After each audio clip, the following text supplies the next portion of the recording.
Boa tarde.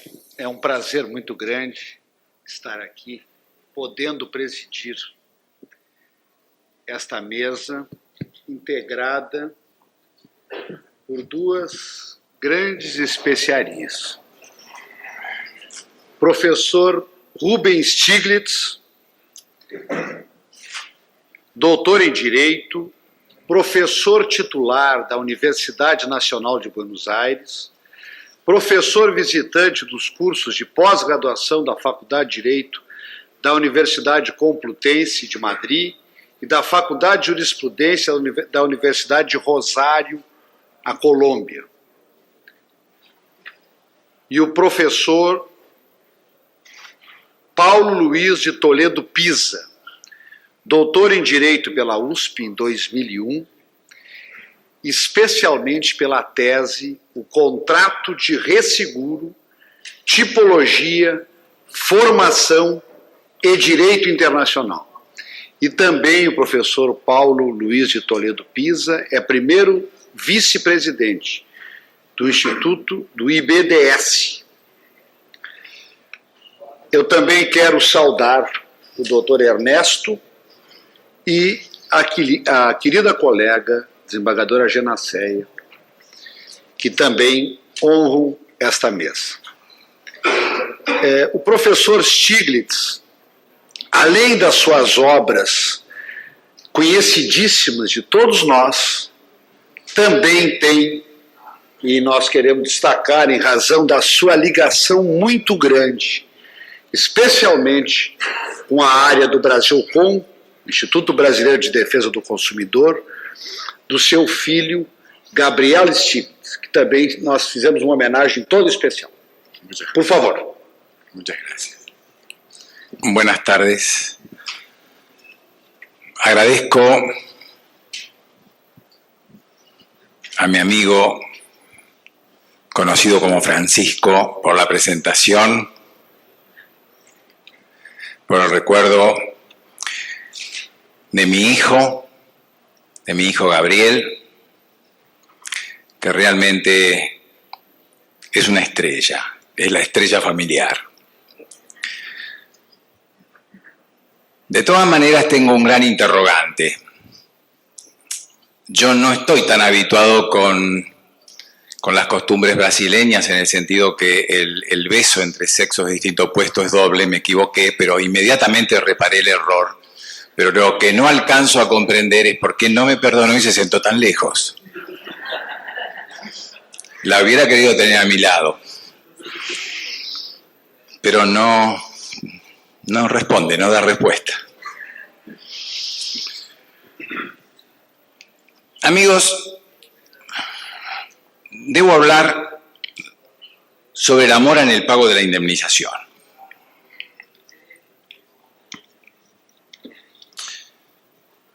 Yo muchas veces he dicho que el derecho de seguros debe ser la disciplina más difícil que conozco. Y lo digo desde dos vertientes. En primer lugar, desde mi vejez. En segundo lugar, desde mi condición de profesor de Derecho Civil. ¿Por qué? Porque el derecho de seguros atrapa en su formulación todas las disciplinas imaginables. En la última ocasión que fui invitado por el Instituto Brasileño de Derecho de Seguros, hablamos sobre acción directa o sobre cuál debía ser el mecanismo adecuado para que el damnificado tuviera una pretensión contra el responsable civil. O sea, hablamos de derecho procesal. Y la primera vez hablamos de la protección del asegurado como usuario. Hicimos algunas referencias al Código de Defensa del Consumidor de Brasil, que es un ejemplo en el mundo, no solo en América, en el mundo.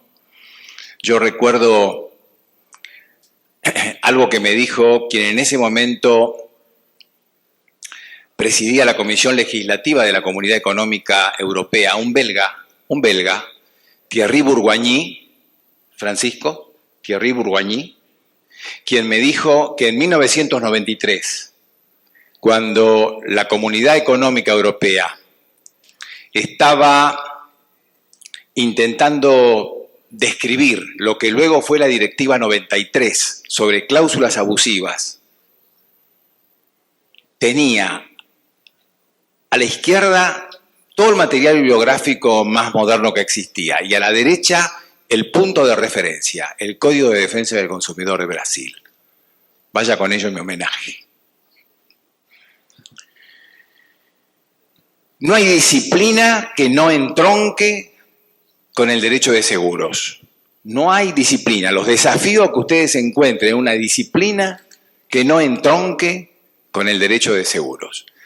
De allí que yo sostenga que tal vez sea la materia más complicada, más difícil, que mayores requerimientos de especialistas necesita. Ustedes se dirán, ¿a cuenta de qué viene esto? Esto viene a cuento de que el tema que nos ha sido encomendado con el distinguido e ilustre amigo es un tema de derecho de las obligaciones. Es un tema que fundamentalmente es de derecho de las obligaciones. Porque es un tema donde se liga el crédito del asegurado, o si ustedes quieren, obsérvenlo desde la contracara, la obligación principal del asegurador, y de qué manera se liga con la teoría general de la responsabilidad civil. Entonces, fíjense ustedes que ya acabo de anunciar 4 disciplinas que se van a interrelacionar.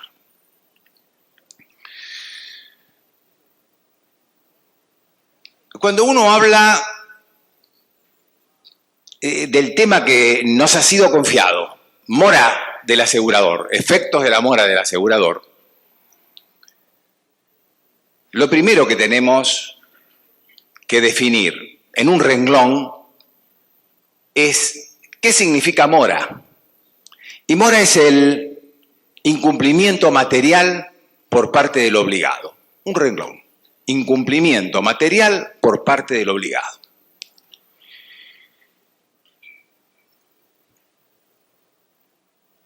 Eso se entronca con los presupuestos de la responsabilidad civil. ¿Por qué? Porque la mora es el primer presupuesto de la responsabilidad civil.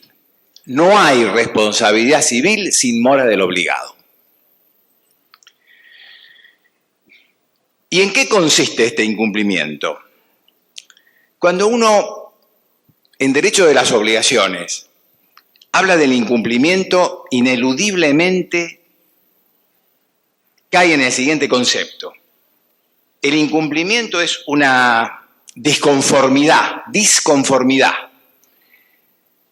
entre la obligación debida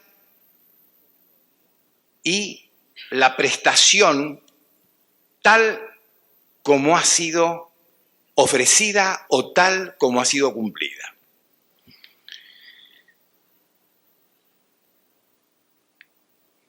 Inmediatamente abrimos una llave y decimos, amigos, ese incumplimiento por parte del obligado, para la convención de hoy, por parte del asegurador, puede ser absoluto o puede ser relativo. Y decimos que el incumplimiento es absoluto cuando la conducta del obligado, cuando el comportamiento del obligado es opuesto o contrapuesto al que se le exigía. Y es relativa cuando el incumplimiento es defectuoso, y puede ser defectuoso en cualquiera de sus modalidades, en cuanto al modo, en cuanto al tiempo o en cuanto al lugar de ejecución de la prestación. Pero hoy día, por lo menos en mi país, el incumplimiento defectuoso queda asimilado en sus efectos al incumplimiento total.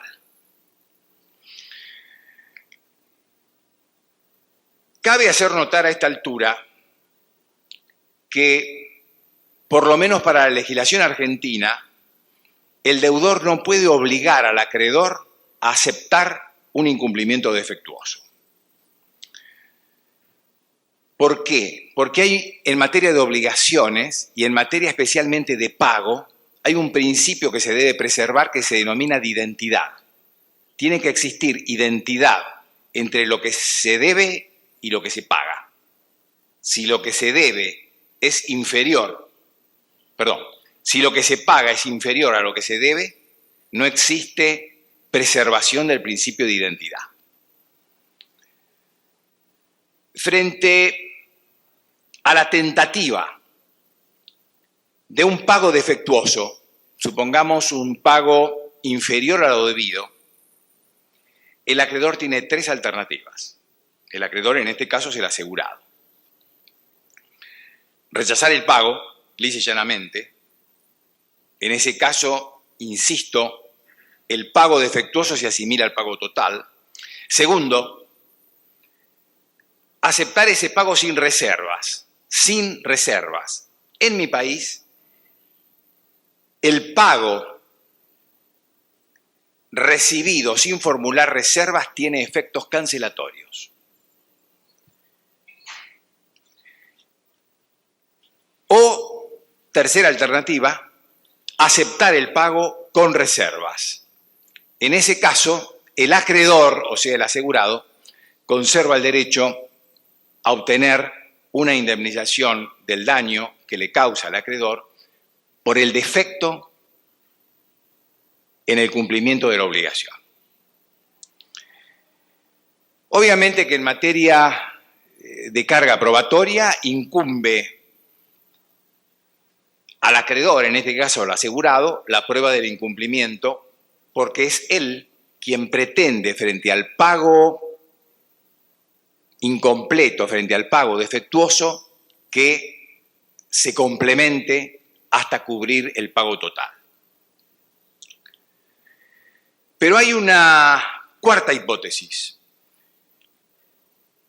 que la definimos así, que puede existir un cumplimiento defectuoso, pero que sea ignorado por el acreedor, o sea que el acreedor, con la más absoluta buena fe, haya recibido un pago defectuoso.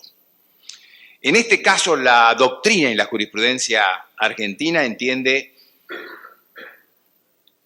que si el acreedor de buena fe ha entendido recibir un pago pleno, un pago que lo satisface, pero luego advierta la deficiencia del mismo y no medie culpa de su parte, o sea, ha actuado de buena fe, tiene derecho a requerir el resarcimiento hasta verse plenamente resarcido.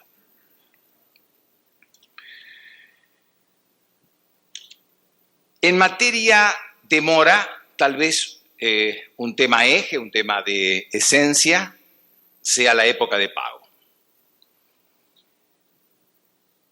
En mi país, el Código Civil, con la reforma de 1968, ha hecho una diferencia entre el plazo cierto y el plazo indeterminado.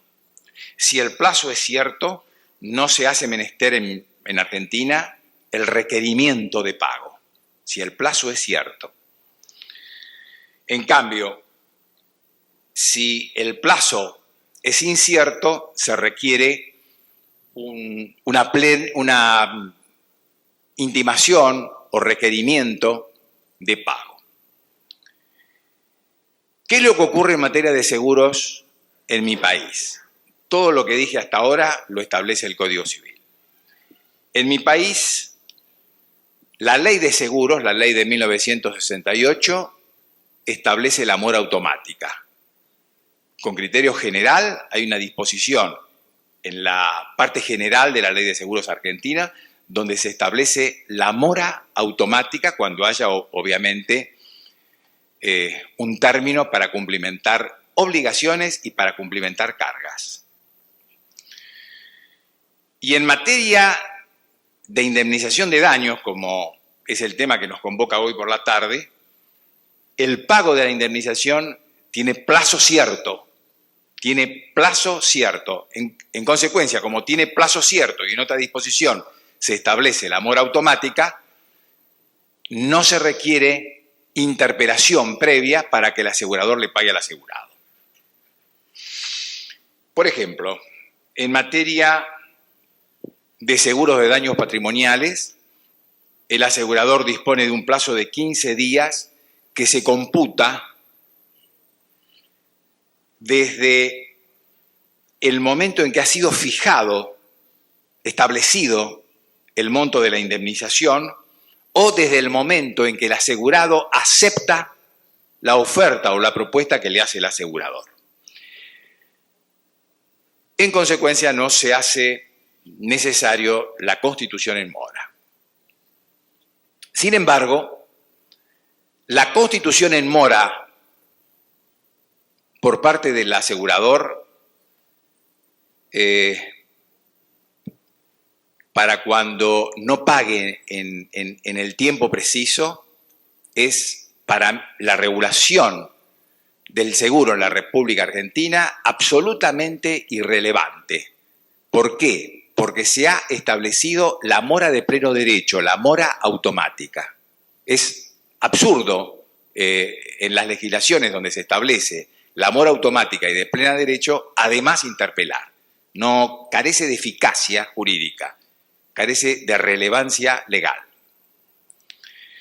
Esa interpelación tiene, para cuando no ha sido establecida, le digo porque tal vez tenga algún interés para la legislación tal como rige acá en Brasil, tiene condiciones de idoneidad que son intrínsecas a la interpelación. Por ejemplo, supongamos que en Brasil no exista la mora automática. Entonces, el asegurado en ese caso tiene que interpelar al asegurador.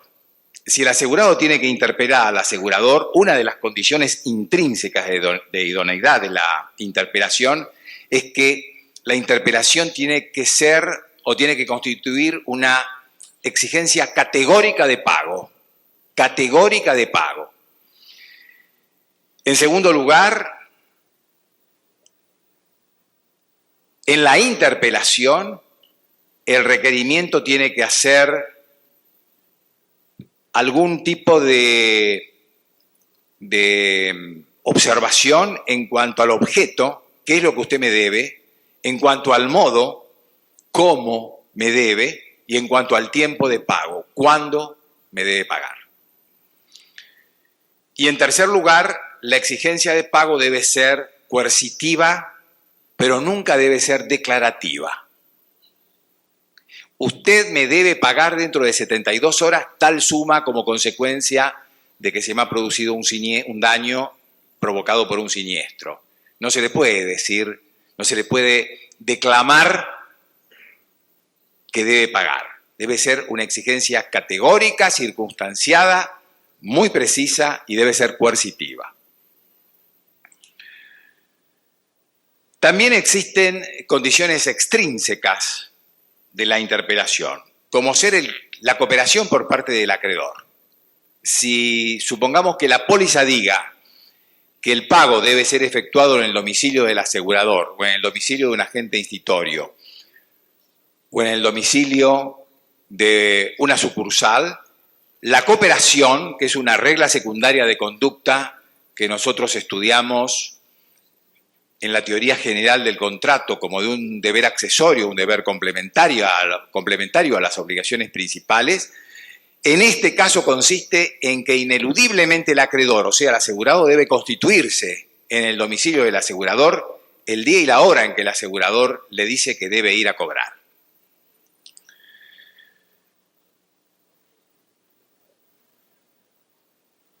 Para la hipótesis de aquellos países hermanos que estén acá representados, que no tengan en sus leyes disposiciones donde se establezca la mora automática, la mora de pleno derecho, les digo que no se hace menester la interpelación cuando la mora ha sido previamente pactada.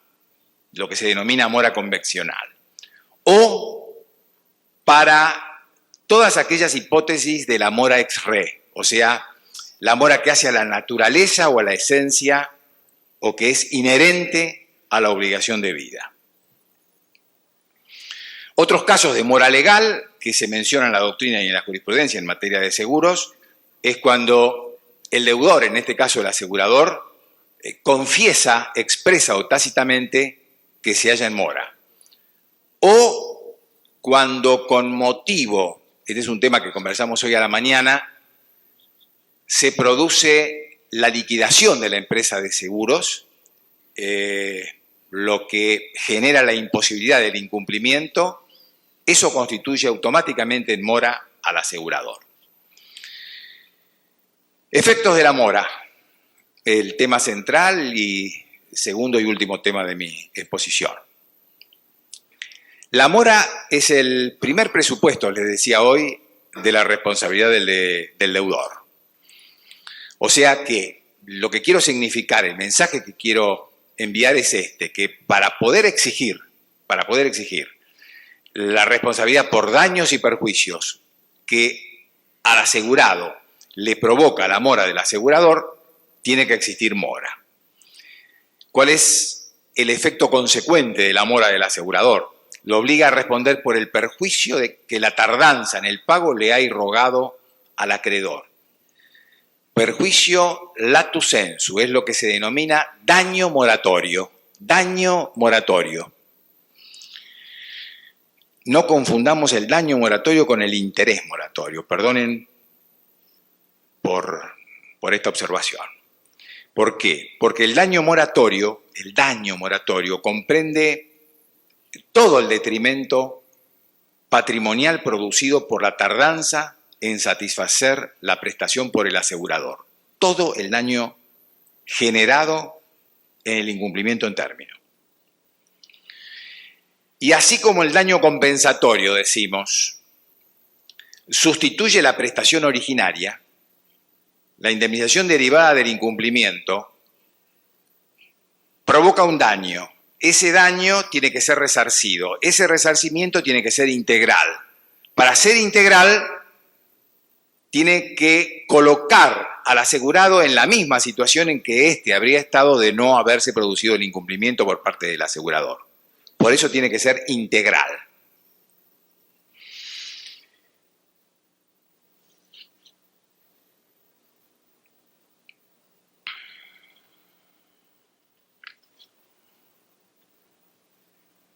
Yo les pido disculpas a mis hermanos de Brasil, corríjanme si me equivoco, pero creo que el Código Civil de Brasil omite, en materia de obligaciones, omite establecer plazo de pago. El Código de Comercio de Brasil establece plazo de pago para el seguro marítimo, dentro de los 15 días de presentada la cuenta. ¿Voy bien? ¿No? ¿Sí? La póliza de seguro de responsabilidad civil fija el plazo de 15 días para el pago a contar de la presentación de los respectivos documentos. He tenido a la vista pólizas de este país. El artículo 952 del Código Civil de Brasil establece que si la época de pago no ha sido establecida por ninguna disposición especial, se refiere a ninguna disposición legal, el acreedor puede exigirlo inmediatamente. ¿Está bien? ¿Es así? Pero ¿qué es lo que ocurre con estas expresiones legales tan ambiguas? ¿Qué quiere decir inmediatamente? ¿Qué quiere decir que el asegurado tiene derecho a exigir inmediatamente al asegurador el pago? ¿Qué quiere decir inmediato? Yo digo que la naturaleza misma del contrato de seguro hace dificultoso que la interpelación que el asegurado le haga al asegurador tenga por objeto un pago inmediato, si es que por inmediato entendemos 48 horas, 72 horas, 5 días, 10 días, pues ocurrido un siniestro, el asegurador precisa de un tiempo para verificar si realmente el siniestro ocurrió, cómo ocurrió si la cobertura estaba vigente o estaba suspendida, si el siniestro no obedece a un hecho excluido de cobertura, si en la especie no me dio una inobservancia de carga anterior al siniestro. Hay ocasiones en que por la naturaleza de la realización del riesgo, o sea, del siniestro, el asegurador precisa informes complementarios por parte del asegurado. Hay ocasiones en que el asegurador, todo eso requiere que le sea informado por un liquidador que opera como mandatario del asegurador.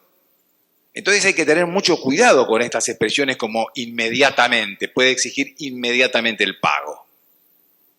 Se puede dar frente a algunos vínculos jurídicos, pero no frente a todos los vínculos jurídicos. Y si estamos hablando de contratos de seguro, yo creo que la expresión inmediatamente hay que ser muy cauteloso para que sea interpretada. Porque si ustedes me dijeran, bueno, vamos a interpretar que la expresión inmediato es a partir del momento en que el asegurador se pronuncia favorablemente al siniestro denunciado por el asegurado, luego de efectuadas todas las verificaciones, luego de enviado un liquidador, luego de hechas todas las investigaciones que requiere y que en mi país está regulado expresamente. En mi país hay un plazo de 30 días desde la recepción de la denuncia del siniestro o desde la recepción de la última información complementaria para que el asegurador recién se pronuncie adversa o favorablemente al derecho del asegurado. Si se pronuncia favorablemente al derecho del asegurado, en los seguros de daños patrimoniales y en los seguros de daños personales, tiene 15 días, en el primer caso, seguro de daños patrimoniales, tiene 15 días para pagar desde el momento en que ha hecho una oferta que ha sido aceptada por el asegurado. Y en los seguros de daños personales, y en los seguros personales, el daño debe ser resarcido dentro de los 15 días de la denuncia del siniestro. O sea, es preferible fijar un plazo y no emplear una expresión que en derecho es tan ambigua que puede dar lugar a una interpretación o a otra.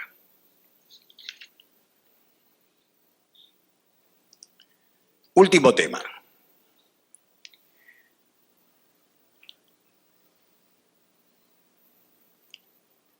Yo les decía hoy que la mora es el primer presupuesto de la responsabilidad civil.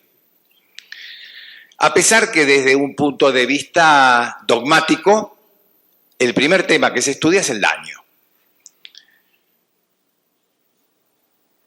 Aunque sea una verdad de perogrullo, tiene que existir daño para hablar de responsabilidad civil.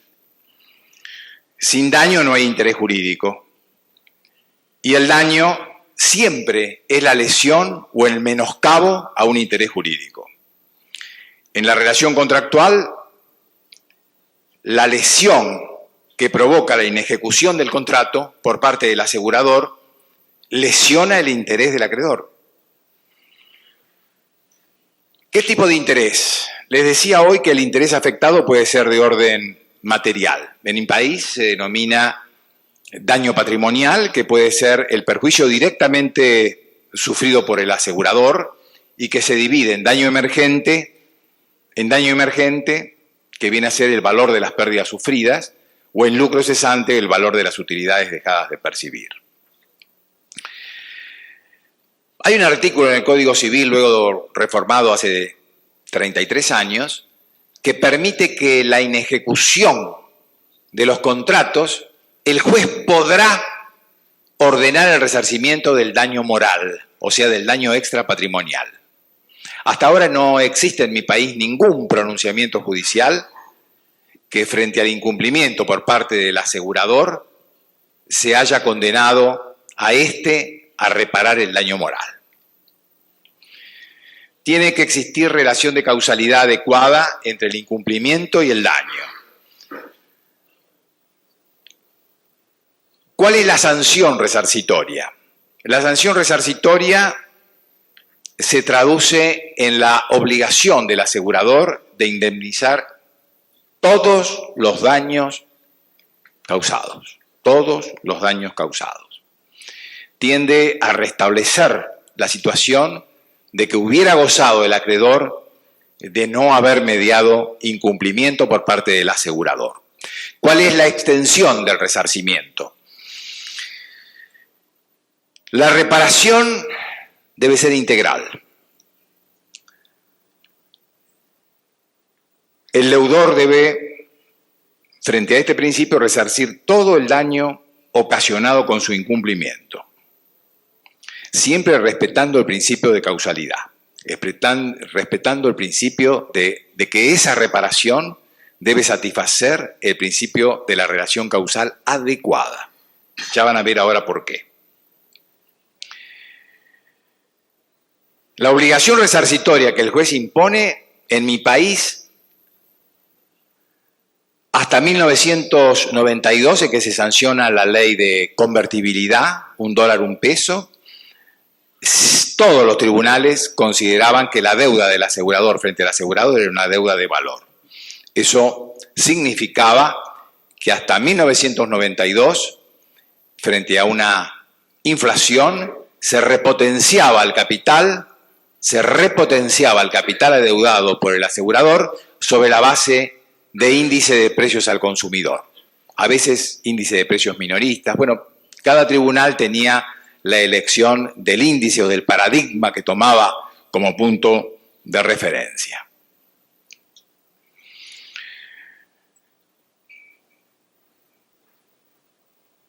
Complementariamente al perjuicio que integralmente debe reparar el asegurador, los tribunales de mi país hacen lugar a la satisfacción de los intereses moratorios. Intereses moratorios. Además del daño moratorio, se pagan intereses moratorios.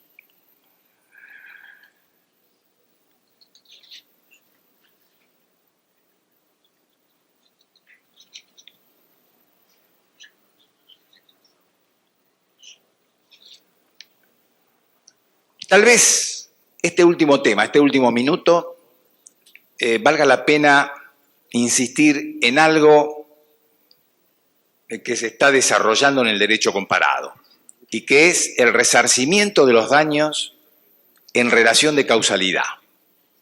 Les voy a dar dos ejemplos para que ustedes adviertan cuál es el tema, cuál es el problema. ¿Cuáles son los siniestros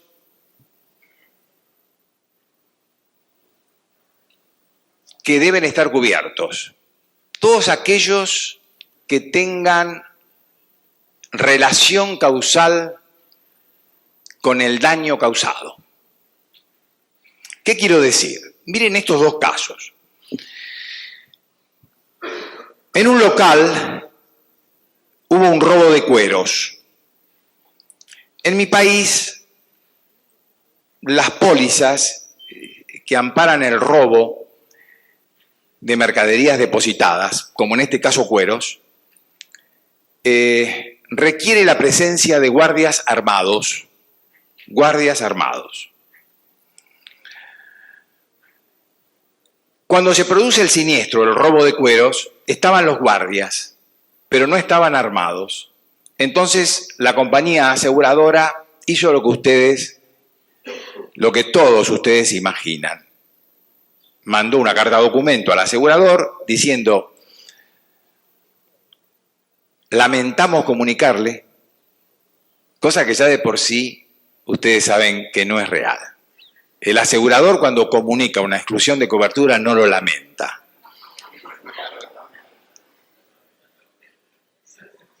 Lamentamos comunicarle que, habiéndose verificado que los guardias presentes no estaban armados,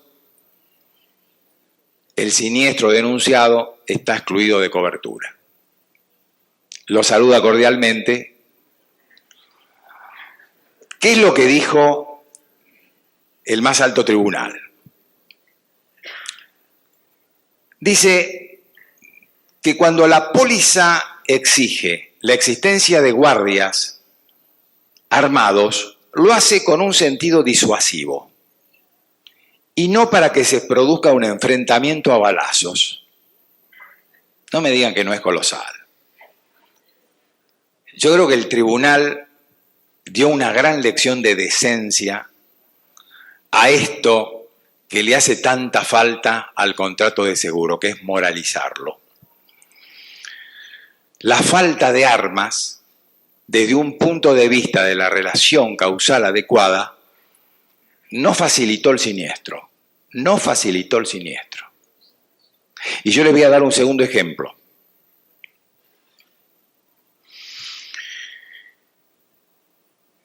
Es otro caso de jurisprudencia. Se trataba de valores guardados en caja de seguridad que tenía por póliza el tomador que tener personal armado habilitado para el uso de las armas. En el caso, el personal estaba armado, pero carecía de uso de armas, pero carecía de la habilitación para el uso de las armas. Entonces, ¿qué es lo que dijo la compañía aseguradora? Lamento comunicarle que habiéndose verificado que el personal armado carecía de la habilitación para el uso de las armas, el siniestro denunciado se haya excluido de cobertura. Y la Cámara, en un fallo que se constituyó en sentencia firme, sostuvo que la falta de autorización tampoco en este caso favoreció el siniestro. ¿Qué es lo que faltó? Faltó la relación de causalidad adecuada. ¿Qué es lo que sobró? ¿Qué es lo que sobró en el fallo? En este fallo lo que sobró fue un gran mensaje, la moralización del contrato de seguro. Muchas gracias.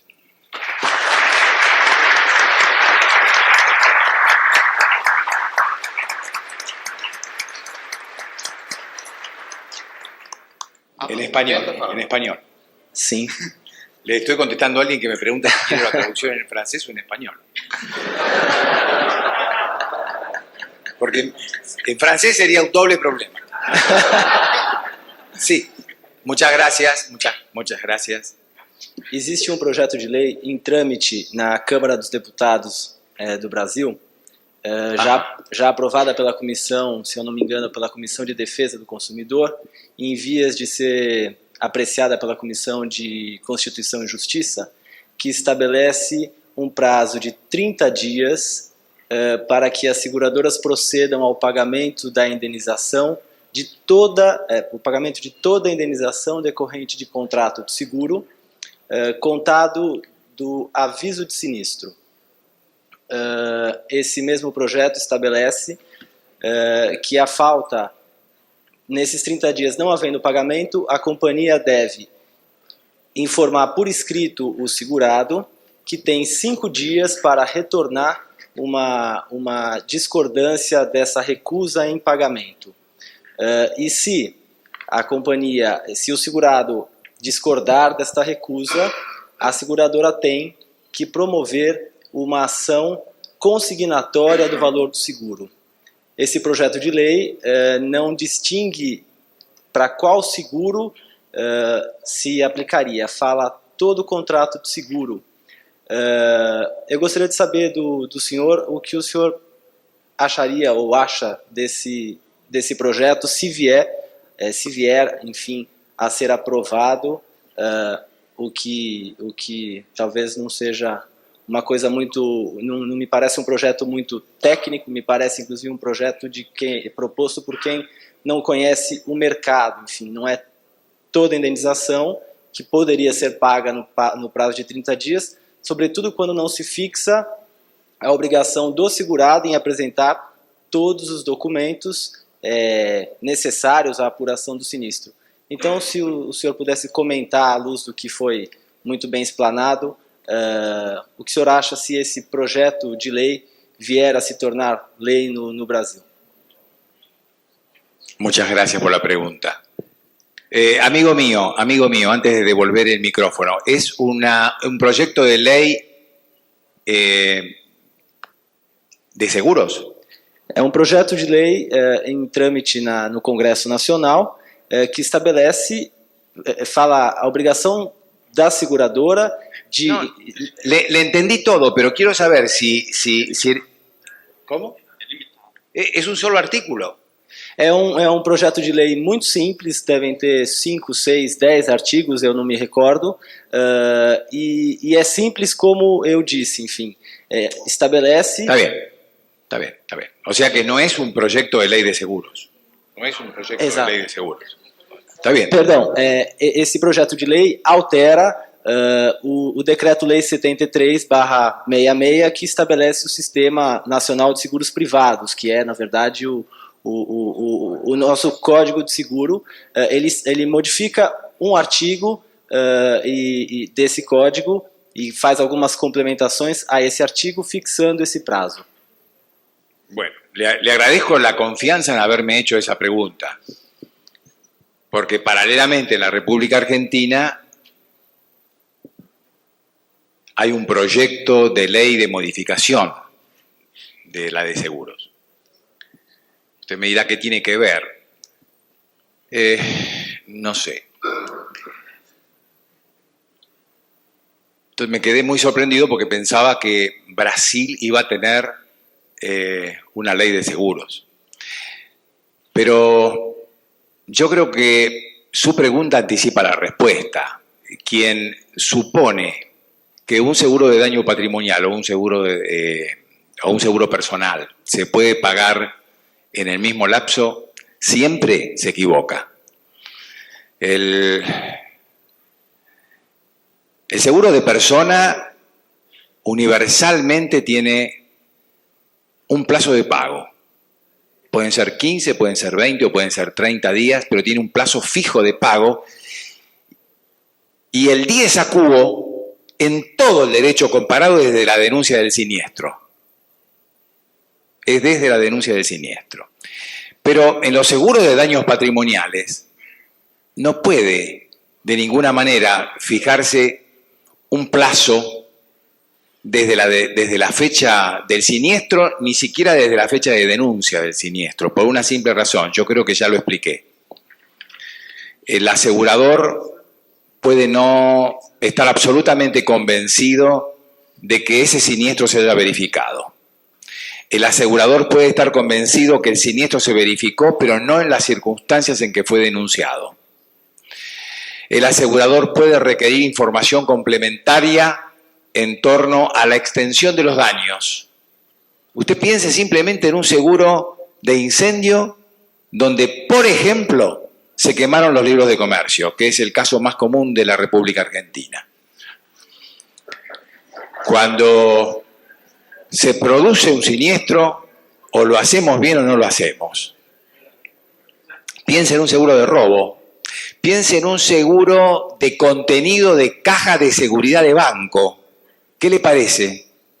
Contenido de caja de seguridad en bancos. ¿Cómo se va a pagar a los 30 días de la denuncia del siniestro si el asegurador ignora si realmente es real la extensión de los daños denunciada por el asegurador? Así que me llama la atención que lo que usted me dice haya pasado favorablemente, si es que le entendí bien, por la Comisión de Defensa del Consumidor. Es muy grave lo que me dice, es muy grave. Es tan grave que hubiera deseado que aquí en este aula esté presente Antonio Benjamín o Claudia Lima Márquez, porque no lo puedo creer.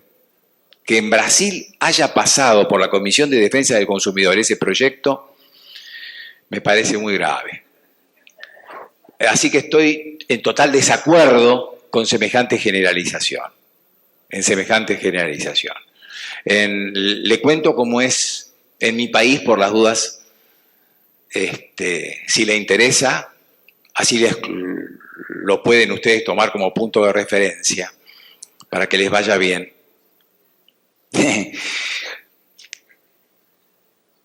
En mi país existe un plazo para que el asegurador se pronuncie.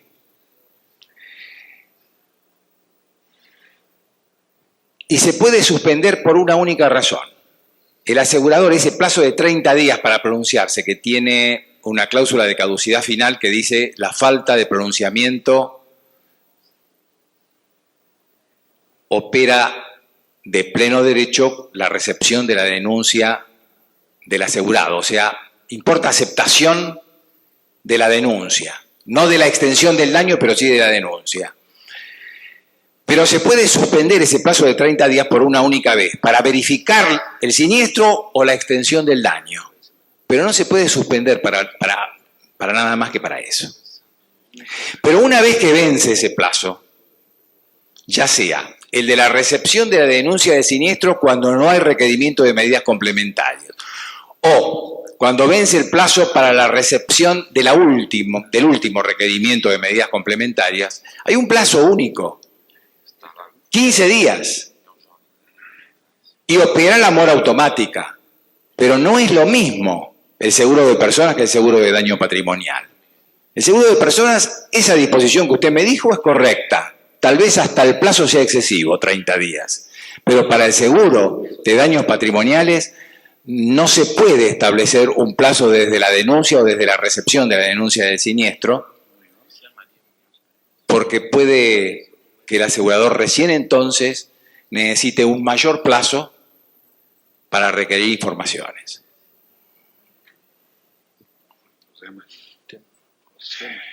Voltaire, ¿me querés hacer una Professor pregunta? Voltaire, por favor. Quédate sentado.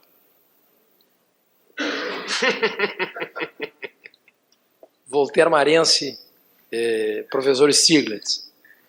Eu gostaria apenas de complementar a pergunta do colega aqui, do nobre colega que fez há pouco, esclarecendo o seguinte: o Superior Tribunal de Justiça, especificamente na 4ª turma, tem entendido, através do até o ilustre, que ia ser o ilustre palestrante de amanhã, ministro Rui Rosado Aguiar, que a mora da seguradora no pagamento da indenização, e esta mora, às vezes, ele coloca um prazo também, um prazo de 30 dias, seja qual for o tipo, a espécie, a modalidade de contrato de seguro, quer de pessoas, quer de danos, a indenização é devida desde que exista uma mora injustificada no pagamento desta indenização. Quer dizer, pelo simples fato aplica-se o princípio geral da mora do Código Civil, que, interpelado judicialmente, a seguradora deixa de adimplir no prazo oportuno o pagamento da obrigação no tempo devido. Exatamente por esse princípio básico de direito obrigacional é que se utiliza esse comportamento em matéria de decisões do Superior Tribunal de Justiça. Muchas gracias. Invierto la pregunta, Voltaire. ¿Cuál es el resarcimiento que aceptan los tribunales de Brasil para cuando hay mora del asegurador? ¿Es integral? Es integral. Es Sí, integral. es integral. En general es integral. Muchas gracias. Professor José Maria Paredes, gostaria de fazer uma colocação sobre este tema? Como é na Espanha? La situación en España es prácticamente idéntica a la que ha puesto el profesor Stiglitz para Argentina. El tema, desde luego, suscita, buenas tardes a todos, suscita, les diría yo, problemas en el campo asegurador porque los intereses por mora son realmente altos y no se evitan ni siquiera cuando la aseguradora consigna la máxima indemnización que está prevista. Esto da lugar, con lo que duran los procesos en España, aunque no llegamos a los 18 años que comentaba el profesor Stiglitz, esto da lugar a que las indemnizaciones prácticamente se tripliquen, en muchos casos de forma totalmente injustificada. El legislador español en el año 95 modificó las normas de la mora, el artículo 20 de la Ley de Contrato de Seguro, e intentó poner una medida, digamos, más suave para los aseguradores. En lugar de un interés moratorio del 20% en todo caso, puso una regla de cálculo que daba lugar, en principio, a intereses menores, pero como se ha demostrado, en absoluto se ha conseguido esa, digamos, disminución del perjuicio que puede suponer para el asegurador el rechazo en apariencia justificado del siniestro. Creo que no hay en Europa ningún país que tenga resuelto de forma satisfactoria el problema de la mora del asegurador. Y creo también que es muy difícil que llegue a solucionarse, en mi modesta opinión, porque asistimos a una época en la que se reciben demasiadas cartas en las que el asegurador lamenta comunicar. Son tantos los siniestros que se rechazan sin una causa justificada que el legislador no tiene más remedio que presionar a los aseguradores para que atiendan esas indemnizaciones y eviten un pleito, que poniéndoles unos intereses altos y haciendo que incurran en mora de forma rápida. O sea que se mezcla aquí el problema del simple retraso con el del rechazo injustificado de la indemnización o prestación debida.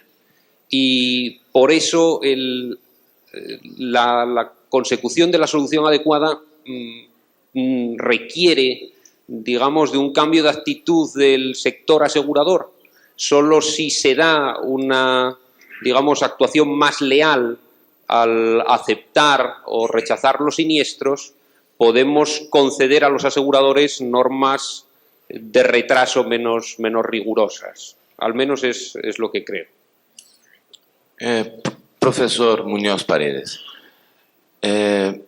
yo sé que la Ley de Seguros de España, salvo equívoco, el artículo 38 establece el ajustamiento, cómo se procede al ajustamiento a la del liquidación siniestro, del ¿no? siniestro. Sí. Y hay, salvo equívoco también, dos personajes involucrados, que es el ajustador del asegurador y el ajustador del asegurado. ¿Es así, no?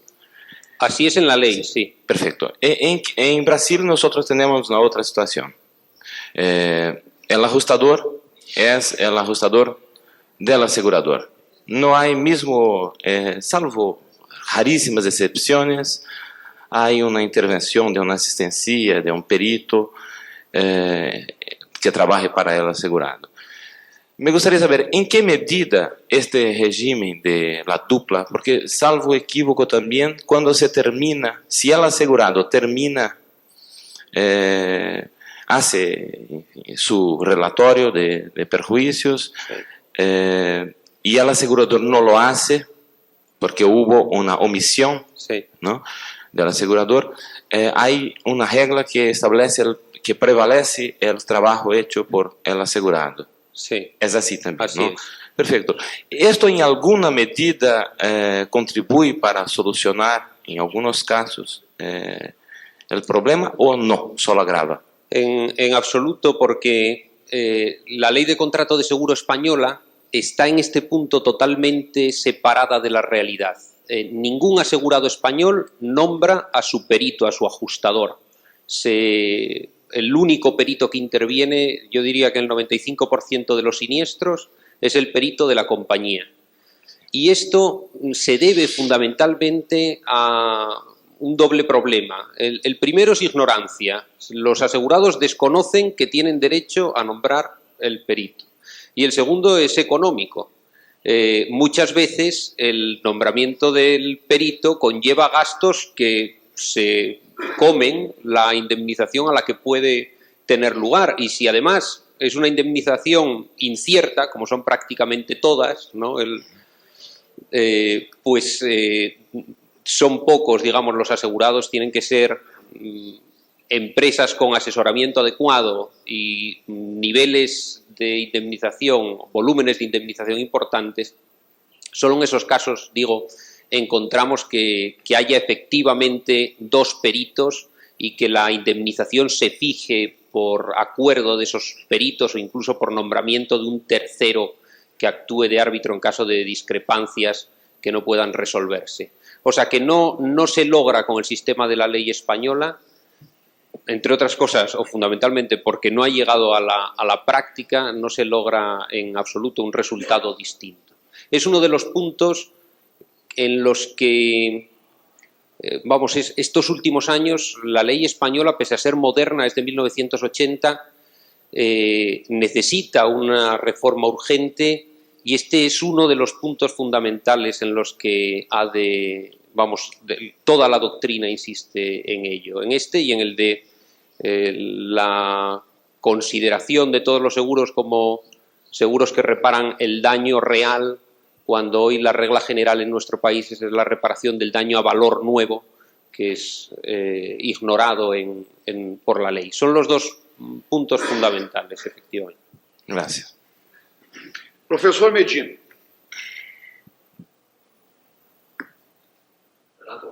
Está vindo o microfone.